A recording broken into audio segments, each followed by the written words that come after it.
соли 1991 баъди 70 соли ҳукмронӣ Иттиҳоди шӯравӣ пош хӯрд. собиқ кишварҳои шӯравӣ истиқлоли худро эълон намуда соҳиб ихтиёр гардиданд.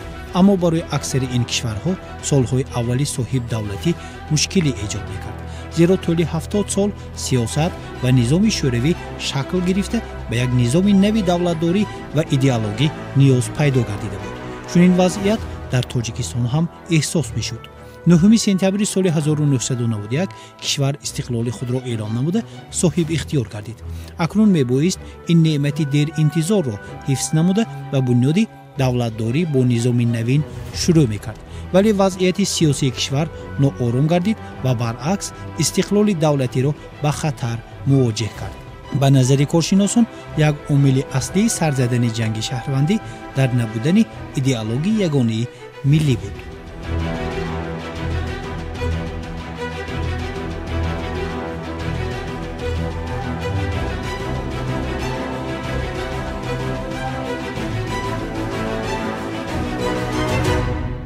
сар аввал дастоварди бузурги давраи соҳибистиқлолии ҷумҳурии Тоҷикистон ин баргузор гардидани иҷлосии 16 шӯрои олии ҷумҳурии Тоҷикистон буд, ки барои идеологияи миллия таҳия кардан сохтан заминаи ҳуқуқӣ, заминаи қонунӣ гузошт. тавре ки мардуми мо огаҳ ҳастанд, баъди манамин фош кардани иттифоқи советӣ мардум надониста монданд ки ба кадом идеология гӯем роҳи худашонро пеш баранд. бо сардории пешвои муаззами миллат мо кӯшиш кардем ки идеологияи миллиро таҳия намоем. барои он ки вақте ки давлати советӣ фош хӯрд, аз соли 1991 ин тараф дар ҷумҳурии Тоҷикистон алангаи ҷанги шаҳрвандӣ ба вуҷуд омад. алангаи ҷанги шаҳрвандӣ асосан аз набудани идеологияи ягонаи давлатӣ буд.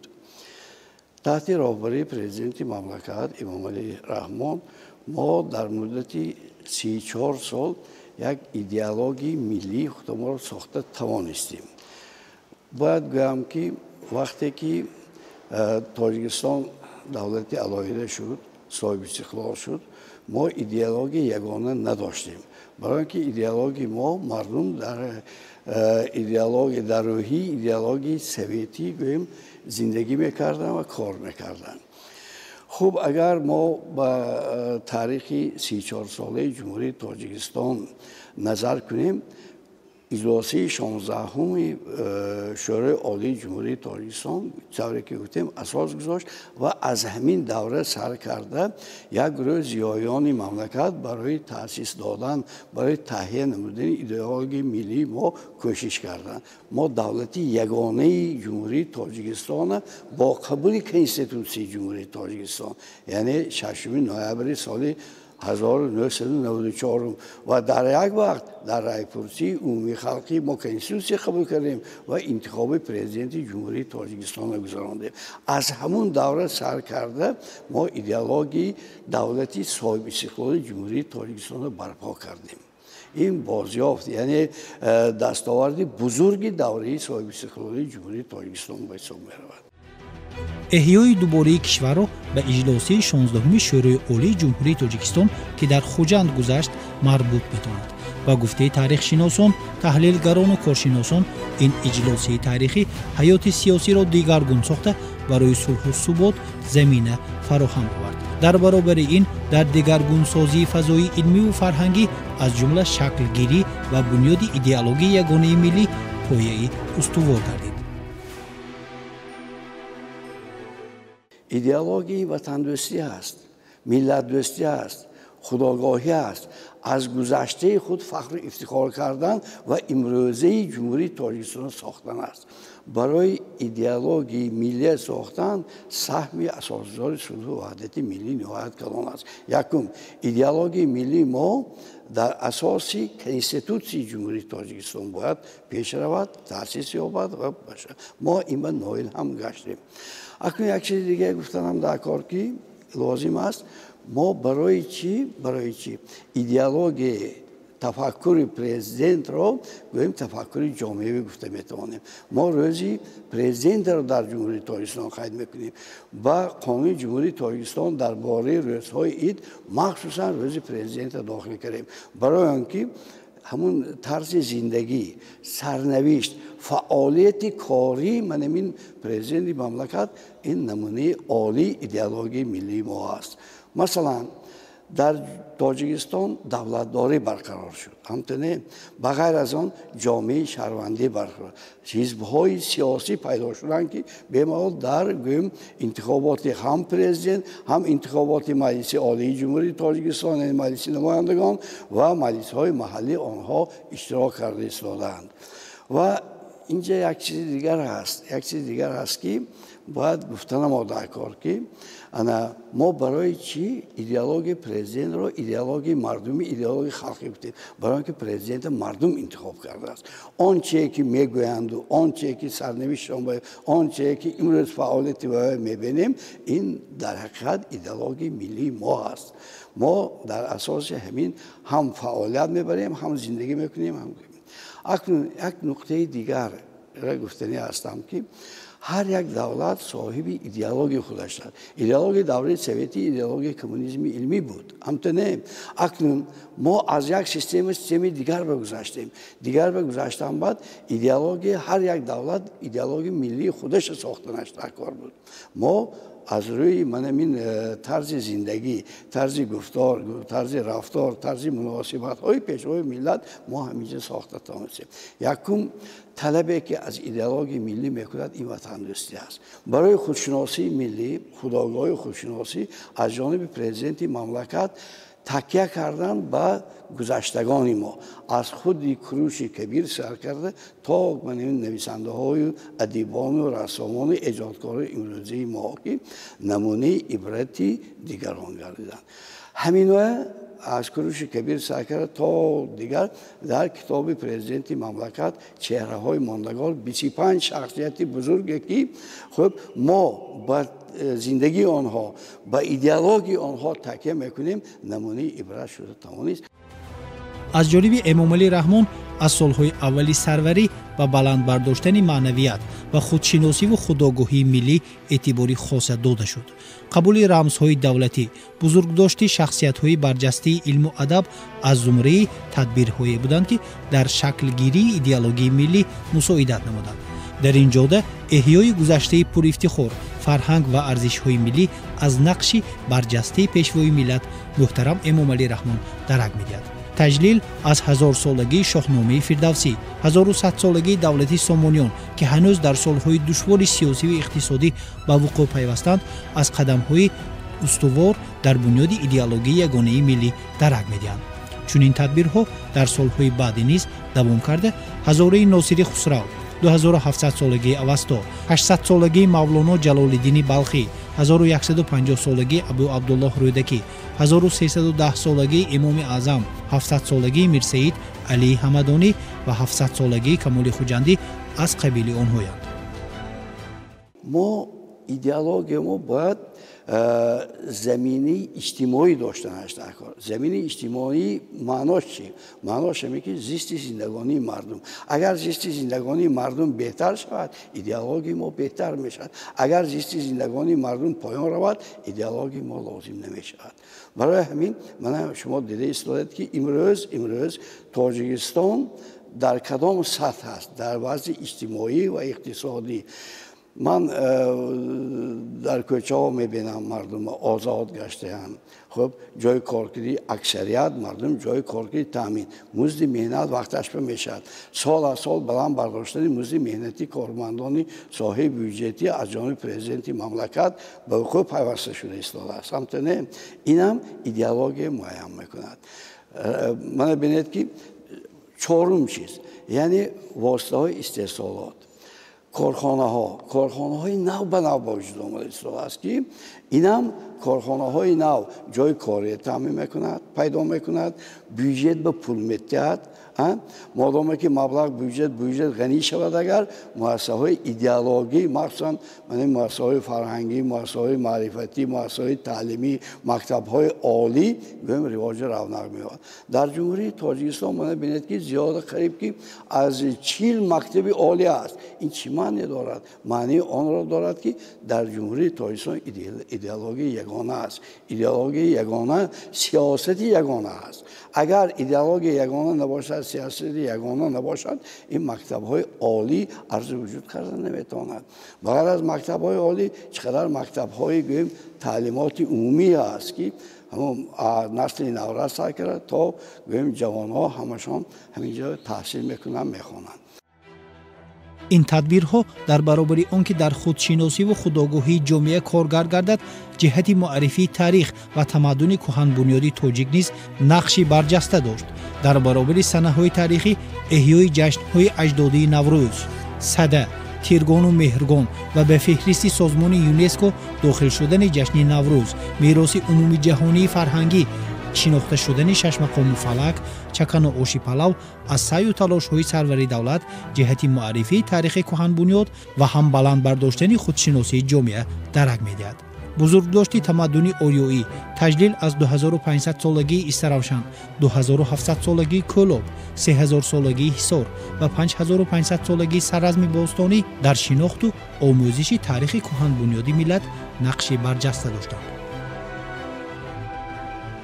بعد از استقلال جمهوری تاجیکستان یک فضای آزاد پیدا شد که در دوره شوروی این فضا دیگر بود برای احیا کردن آبیده‌های تاریخی عموما فرهنگ تاریخی ملت تاجیک بعد از استقلال با زحمت زیاد پیشوای معظم شده ایستاده است احیا گشته ایستاده است مثلا ما گفتن ممکن است که من تاریخ 5500 سالگی سررزم که احیاگری گوییم تاریخ ملت تاجیک بغیر از این چیز من به نزدیکی ما بخبر هستیم که یکی از جایهای قدیمی تاجیک قلعه خوجند که در اونجا برقرار شدن یعنی همون صنعت قدیمی معماری تاجیک در اونجا انعکاس گشت که این خوشبختانه این شاید در دوره 70 سالی دوره شوروی این چیز رو دیده نمیشد که در اونجا دیگر چیزها فعالیت می‌بردن که امروز ما از این چیز برخوردار شدیم جوامع ما از این صنعت ملی که امروز احیا شده است از روز به روز رشد یافته است برخوردار سالهای من 19 این با به واسطه با پیشنهاد جناب عالی سالهای رشد سیاحی و هنرهای مردم بود که بسیار صنعت‌هایی که از بین رفته بودند که مردم جوان از این اینقدر برخوردار نبودن یا بیخبر بودن امروز احیا گشته شده است خواب گوییم همون نمونه‌های صنعتی گوییم چه کوشنکاری کلالگری یعنی نقاشی کندالکاری گچکاری کندکاری در چوب که به واسطه با همین فضای آرامی که در تاجیکستان هست با پیشنهاد پیشوای معظم ملت امام علی رحمان این چیزها برخوردار شده است و میدونید و زحمتی آن شخص رو ما دیده ایستادیم که دستگیری ایجادکار رو یعنی هنرمندان شده ایستاده است که روز به روز در خوجند خود ما هم این چیز رو دیده میتوانیم که الکی هنرمند هم شد در این سال استقلالیت با تشبس‌های پیشوای معظم ملت در دانشگاه در دوره شوروی مکتب‌های عالی رسامی کسبی وجود نداشت این فقط در دوره همین 30 سال 35 سالی استقلالیت جمهوری که با دستگیری جناب عالی شده است از مکتب‌های عالی رسامی ایجادکاران در آنجا یعنی تربیه گرفته شدن تعلیم گرفته شدن که الکی در همه گوییم ساحه‌های خلق این دانشجوهای ما شاگردای ما فعالیت برده شدن که هنرهای خودشون رو یعنی پیشکشی تماشابین یا جمعیت کرده ایستادن که به واسطه این دستگیری یعنی حکومت جمهوری پیشوای معظم ملت که یک فضای پیدا شد که ایجادکاران یعنی آرامانه آزادانه ایجاد کرده شدند. یکی از مثالی برجسته بنیاد قلعه خوجند میباشد که با سعی و اهتمام پیشوای ملت بازسازی و احیا گردیده تاریخ کهن بنیاد دیار را بازگو میکند. توجه به تاریخ، صنعت و فرهنگ که از غایه ایدئولوژی برمی آید در سیاست پیش گرفته حکومت کشور موقع شایسته دارد. در شعور جمعیتی، یعنی در اونجا شعور سیاسی است، شعور اقتصادی است، شعور فرهنگی یعنی استتیک هم وجود دارد. همه اون چیزایی که امروز معرکه هایی که میگذارد، چاره‌بینی هایی که از طرف فرهنگ میشود، این همش برای پیشرفتی یعنی تربیه نسل نورس که وای از تاریخ خودش، از صنعت نیاگان خودش برخوردار شده ایستاده است. اگر این چیزهایی که چاره‌بینی‌هایی که ما نمیدیدیم، البته این جوانان از فرهنگ و تاریخ غنی و بوی قدیمی خودش برخوردار نمیشد. برای که در دوره شوروی ما درباره گوییم ملت‌های روس و دیگر ملت‌ها بیشتر خوبتر هم میدونستیم، لیکن نه اونقدر از تاریخ خودمون برخوردار بودیم که خوشبختانه امروز ما از تاریخ خودمون برخوردار شدیم. بغیر از ما جوانایی که امروز بعد از گذراندن من آزمون‌هایی که شده ایستاده است، تاجیکستان وطن عزیز من که در آنجا هم سراینده هم نوازنده هم گوییم روی ها هم شاعران جوان و هم رسامان جوان در آنجا اشتراک است که این یعنی یک تکانی خوب است برای پیشرفتی یعنی صنعت و فرهنگ ملت تاجیک. صنعت خودش این انعکاس کننده یعنی شرایط اقتصادی و سیاسی خوب بودن این دولت را نشان میدهد. صنعت همون وقت ترقی میکند که در دولت یعنی آرامی باشد، امنیت باشد، صلح و ثبات باشد که به واسطه این خدمت‌های شبانه روزی پیشوای معظم ملت است. سالهای اولی صاحب استقلالی بنابر وضع ناگوار سیاسی معنویات نیز از توجه دور بود. در جامعه به اندازه کاستگی معنوی احساس میشد. اقدام‌های سری وقتی و هدفرس بودند که وضعیت مرحله به مرحله اصلاح گردید. در تمام سفرهای کاری پیشوای ملت در این یا آن گوشه کشور مکتب یا باغچه مورد بهره برداری قرار می‌گیرد. دوام سالهای صاحب استقلالی در تاجیکستان زیاده از 3000 مؤسسه تعلیمی ساخته و استفاده داده شده است که این بازگویی سیاست معنوی بنیادی سروری دولت محترم امامعلی رحمان میباشد. محترم پرزیدنت از سالهای اول به مسئله ساحه معارف، به مسئله تعلیم و تربیه نسل نورس دقت اولین درجه دادند. گرچند که به ما معلوم است که مشکلات‌های گوناگون در سالهای اول بودند، هم اقتصادی و اجتماعی، خاصتا سیاسی ناآرامی سالهای اولی صاحب استقلالی. افسوس برای حکومت تاجیکستان، برای راهبری دولت نه همه آن امکانیت و شرایط فراهم می آورد که همه هدف‌ها در مدت کوتاه تطبیق شوند. ولی خوشبختانه بعد سالهای 2000 انیقترش از نگاه کارشناسان وقتی سازشنامه استقرار صلح و رضایت ملی به امضا رسید، در تاجیکستان فضای صلح، امنیت و آرامی که فرا رسید، امکانیت‌های اقتصادی و مالیوی تاجیکستان که قدم به قدم بهتر می‌شدند، توجه و غمخوری باز به ساحه معارف زیاد گردید. برای همین اگر ما به این مرحله بعد سالهای 2000 نظر کنیم، واقعاً سال از سال مبلغ گذاری به ساحه معارف، توجه به آموزگار و مسئله تعلیم و تربیه ابتدا میگیرد. این پیش از همه قبول کردن سندهای معیاری حقوقی در این ساحه، قبول کنسپسی ملی تربیه در جمهوری تاجیکستان، خب قانونهای مربوط به سمت جوانان، مثلا سیاست دولتی جوانان و عموما زیاد کردن تعداد ادرارپولی های پرزیدنت، عموما تشکیل شدن مثلا خب کوته مخصوص یا درخشندگان برای جوانانی که بیرون از تاجیکستان تحصیل میکنند و زیاد شدن شماره مکتب‌های عالی، زیاد شدن شماره دانشجویان در مکتب‌های عالی، همه ساله تأسیس یافتن مکتب‌های تیپ نو به مثال لیسه و گیمنازیاها و همچنین جلب گردیدن مبلغ‌های زیاد به همین ساحه، این شهادت آن است که در تاجیکستان غمخوری توجه به ساحه معارف بسیار هم در سمت افضلیت سیاست دولتی قرار دارد و همه ما شما شاهدی آن هستیم که در تمام سفرهای راهبری دولت به منطقه های تاجیکستان، به شهر و ناحیه های کشور، با افتتاح بینای نوی مؤسسه های تحصیلات میانه، مؤسسه های تا مکتبی، مخصوصا توجه راهبری دولت برای تشکیل هرچی زیادی یعنی کودکستان ها، باغچه ها بسیار هم نظر است. дар даврони истиқлол теъдоди муассисаҳои олии кишвар ба маротиб афзуданд. таъсиси қувватии президентӣ, маркази миллии тестӣ ба хотири ҷалби бештари ҷавонон ба касби маърифат рӯи кор омаданд. эълони ҷоизаҳо, ғамхорӣ пайваста ба омӯзгор ва баландбардоштани мақому манзалати ӯ аз ғояҳои муҳими маърифатсозанд. мунтазам баландбардоштани музди маоши кормандони соҳаи маориф ва илм ва дигар василаҳои ҳавасмандӣ ки аз ҷониби ҳукумати кишвар амалӣ мешаванд ба сатҳу сифати таълиму тарбия беасар намонданд. дигар масъалаи муҳим мо нигоҳ мекунем ки чӣ қадар дар ин чанд соли охир агар мо назар кунем зиёд гардидани музди маоши кормандони соҳаи маориф. нигоҳ кунед анамин аз ибтидои аз оғози соли хониш боз ҳам масалан маоши кормандони соҳаи маориф зиёд гардид. банамин зиёд гардидани маош пайҳам дар 3-4 соли охир ҳамасола 20-30% зиёд гардидани маош ин ҳама нишондиҳанда ё далели он аст ки воқеан ҳукумат роҳбари давлат нисбати омӯзгор нисбати соҳаи маориф таваҷҷӯҳи зиёд дорад. агарчи борҳо ҳам роҳбари давлат мегӯянд ки ҳоло ҳам ин кам аст, вале масъалаи дигар аст. инҷо масъалаи дигар аст ки баробари анамин таваҷҷӯҳ масъалаи ба таври бисёр ҳам бо масъулияти баланд муносибат намудани кормандони соҳаи маориф ба таълиму тарбияи насли наврас.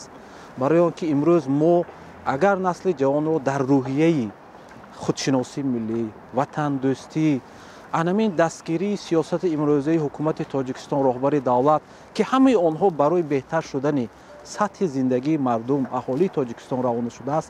агар дар ҳамин рӯҳия мо таълиму тарбия дода тавонем, ман фикр мекунам ҳама ин ҷавоби анамун ғамхориҳои роҳбари давлат нисбати соҳаи маориф, нисбати омӯзгорон аст.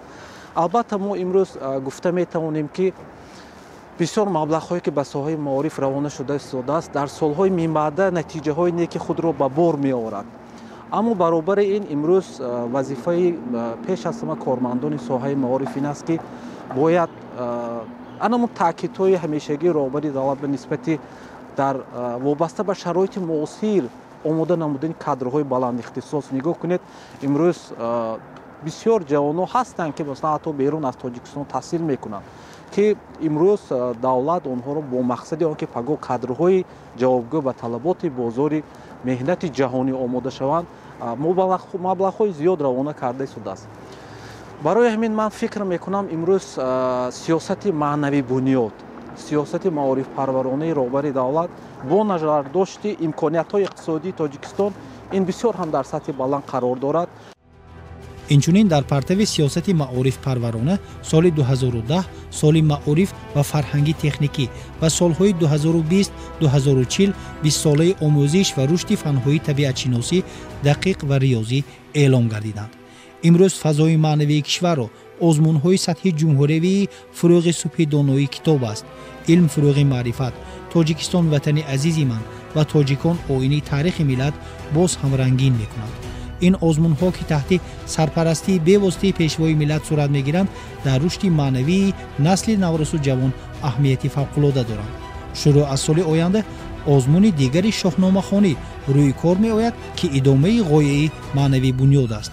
ҳоло ин асари безавол аз ҷониби ҳукумати кишвар ба ҳар хонаводаи кишвар тақдим мешавад. қабл аз ин ҳам бо ташаббуси пешвои миллат қуръони маҷид ва шоҳасари тоҷикон дастраси кулли мардуми диёр шуда буд ки ин иқдоми бесобиқа ва таҷрибаи нодир ҳисоб меёбад. имрӯз амал намудани анамин 3-4 озмунҳои ҷумҳуриявӣ ҳамаи ин ҷалб намудани таваҷҷӯҳи тамоми сокинони кишвар ба масъалаи омӯзиш аст.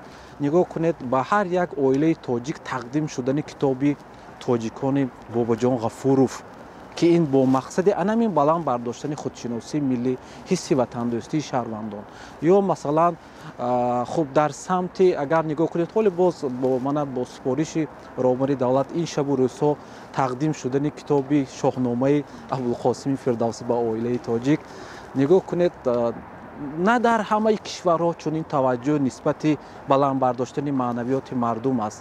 барои ҳамин имрӯз бо як қаноатмандӣ, бо як ифтихор гуфта метавонем ки дар тоҷикистон як раванди бисёр ҳам раванди бо суръати баланд бардоштани маънавиёти мардум ҳам аз ҷиҳати таваҷҷӯҳ, ҳам аз ҷиҳати иқтисодӣ, ҳам аз ҷиҳати молиявӣ равона шудааст, оғоз шудааст. фақат инҷа муҳим аст ки худи падару модарон, худи омӯзгорон нисбати анамин ташаббусҳо, анамин таваҷҷӯҳ, анамин ғамхориҳои роҳбари давлат онҳоям талош кунанд ки фарзандои онҳо, шогирдои онҳо бо илм бошанд, бо маърифат бошанд, забонҳои хориҷӣ омӯзанд. чунки таъкиди роҳбари давлат ки имрӯз ҷавони тоҷик, ин шаҳрвандони мо бояд баробари донистани забони модари забони анамин давлатӣ бояд забонҳои русию англисия донанд, ба ғайр аз ин технологияи муосира хуб истифода бурда тонанд ва ҳамчунин вобаста ба ҳамун касбе ки маслан имрӯз интихоб кардан оянда мутахассиси сатҳи баланд омода шаванд. барои он ки ҳар чӣ қадар дар ҷомеаи мо сатҳи мутахассисони баланд омода шавад, ҳамин қадар соҳаи мо пеш мерад, ҳамин қадар буҷети мо қавӣ мешавад, ҳамин қадар суботи мо таҳким меёбад, ҳамин андоза маслан имкониятҳои иқтисодии мо васеъ мегардад ва ҳамин андоза боз ҳам тоҷикистонро дар арсаи байналмилӣ дар сатҳи шоиста муаррифӣ мекунанд анамин ҷавонон, анамин шаҳрвандони хуб ватандӯсти ин кишвар. олимону мутафаккирон нақши пешвои миллатро дар ҳифзи арзишҳои ниёкон ва боло бурдани ифтихори миллӣ махсус қайд мекунанд. خدمت سرور دولت در حفظ و گرامیداشت زبان تاجیکی مخصوصا زبان یگانه دولتی مقام یافتن آن بی‌نظیر است. این مقام در کنستیتوسیون جمهوری تاجیکستان درج گردیده است. زبان دولتی تاجیکستان زبان تاجیکی است. سرور دولت با مسئله زبان همچون ثروت بی‌بهای ملت و علامت مهمی دولتداری اعتبار داده در سخنرانی‌های خود پاک و بی‌آلایش نگاه داشتن آن را همیشه تاکید می‌کند. در این جاده عملاً نیز اقدام‌های سودمند تطبیق شده. یکی از همین گونه کامیابی‌های علمی و فرهنگی این در تاجیکستان تشکل یافتن سیاست زبان، سیاست دولتی زبان میباشد. یگان وقت در تاریخ مثلا خلق تاجیک این خیلی سیاست تشکل نیافتگی بود. به طفیل انمین تشبس‌ها، خدمت‌های بزرگ جناب عالی، انمین سیاست از سالهای اول استقلالیت سر کرده. امروز گفته میتوانیم که سیاست زبان در تاجیکستان تشکل یافت گفته میتوانیم. این چنین معنی دارد که تمام کار تاجیکستان از دولت داری سر کرده تا مؤسسه های دولتی و غیر دولتی با زبان دولتی صورت گرفته شده است. زبان تاجیکی از یک زبانی که مثلا چندان معروف نبود تا با منبرهای بلند تشکیلات های بین الخلقی برآمد، یعنی شهرت پیدا کرد. این همین نشانه در عمل تطبیق شدن یک سیاست دوراندیشانه ثابت می شود. بنابراین من گفتنی هستم که اگر درباره سخن درباره خدمت‌های جناب عالی رود، همین خدمت‌های سه جانبه جناب عالی ما به اعتبار گرفتن ما در کار در مسئله زبان. یکمش همین که کوشش کردن که برای بزرگداشت زبان سهم گذارن. از سالی که به کار شروع کردن به همین چیز اعتبار دادن. دوم همین که به تحقیق زبان مشغول شدن. همین اثر مشهوری اون کس زبان ملت هستی ملت که در 2 جلد چاپ شد، این یک از تاریخ قدیمی تاجیکان سر کرده تا عرفه سالهای انقلاب اکتبر در بر میگیرد. و سومش همین ترغیب زبان دولتی. همین 3 چیز در بدل همین راهبری جناب عالی به هم پیوست پیشرفته وسعت یافته ایستاده است. به این مناسبت گفتنی هستم که سیاست زبان چه معنی دارد؟ همین کلمه سیاست امروز در مطبوعات بسیار دچار می شود. سیاست داخلی، سیاست بیرونی، سیاست درهای گشاد، سیاست اقتصادی، سیاست صلح. همین سیاست زبان یک مفهوم نو ثابت می شود. یعنی نقطه نظری دولتی، یعنی بهای دولت به زبان، به اهمیت زبان و تدبیرهایی که دولت برای در پایه بلند نگاه داشتن زبان اندیشیده است، همین سیاست زبان را تشکیل می‌کرد. سال 2009 قانون جمهوری تاجیکستان درباره زبان دولتی جمهوری تاجیکستان به تصویب رسید. این قانون کاملا نو حساب یافته با رشد زبان دولتی در قلمرو تاجیکستان نگرانیده شده است. дар кишвар ҷиҳати рушду таҳкими забони модарӣ ва ташаккули сиёсати забон тадбирҳои судманд амалӣ карда шуданд ва имрӯз сиёсати устувори забон ба вуҷуд омада ташаббускори ин раванди сиёсию фарҳангӣ сарвари давлат муҳтарам эмомалӣ раҳмон мебошад. бисёр як чизи муҳим аз ҳамин иборат аст ки чӣ аҳамият дорад сиёсат шуд агар омадфаҳмтар карда гӯем гуфтанӣ ҳастам ки ҳамин пояи забони миллии тоҷиконро устувор гардонд сиёсат. مثلا ҳама медонанд хусусан мо калонсоло медонем ки пештар забони давлатӣ забони тоҷикӣ набуд. бо дигар забон мо давлатдорӣ мекардем, бо дигар забон масалан илми маорифа пеш мебурдем, лекин ҳамин мақоми худашро ёфт. дуюмаш ҳамин юнеско ҳозир як рисолат дорад ҳамин маданияти мардуми дунёро ҳимоя карданаш дар кор, таърихаш, адабиёташ, забонаш ва ғайр ва ҳоказоро ҳамин ҳимоя карданаш дар кор. лекин дар таърих, дар муайян кардани таърихи миллат забон яке аз рукнҳои асосӣ собит мешавад. ҳамин таҷрибаи Тоҷикистон, сиёсати Тоҷикистон ки дар амал санҷида шуд, хуб зиндагӣ инро тасдиқ кард барои мардумони рӯ ба тараққӣ. ҳозир дар дунё бисёр ҳамин мардумое ҳастанд ки кӯшиш мекунанд ки давлати худшонро ташкил кунанд, давлати миллии худшонро ташкил кунанд. ҳамин барои ҳамин давлатҳо таҷрибаи Тоҷикистон як намунаи ибрат хоҳад шуд. чунки чунонки шумо дар savol ҳамин хел гузоштед, забон чӣ аҳамият дорад ки инро ба ин чиз то ин дараҷа эътибор медиҳанд, қонун қабул мекунанд, тадбирҳо меандешанд. аз ҳамин иборат аст ки вай якум нишони миллат, дуюм ҳамин ки нишони давлатдории миллӣ. ягон миллати бузурге нест ки масалан бо забони ғайр гуфтугӯ кунад, давлатдориашро ташкил кунад. агар миллат бузург бошад, давлати бузург ташкил кардан хоҳад, донистанаш дар кор, аз аҷдодаш кофтанаш дар кор ки вай забони миллӣ дорад ё надорад. ҳамин тоҷикон исбот карданд ки ҳамин хел хусусият дорад. дар замони истиқлоли давлатӣ дар кишвар идеологияи ягонаи миллӣ ки пояи онро арзишҳои миллии ниёгон ваҳдату ягонагӣ ташкил медиҳад ташаккул ёфт. таърих собит кард ки ин роҳи интихоб шуда роҳи дуруст ва ба мақсуд расонанда аст. имрӯз ҷомеаи кишвар дар рӯҳии худшиносиву худогоҳӣ зиндагии саодатмандона доранд ки натиҷаи сиёсати босамарӣ идеологӣ низ ҳаст.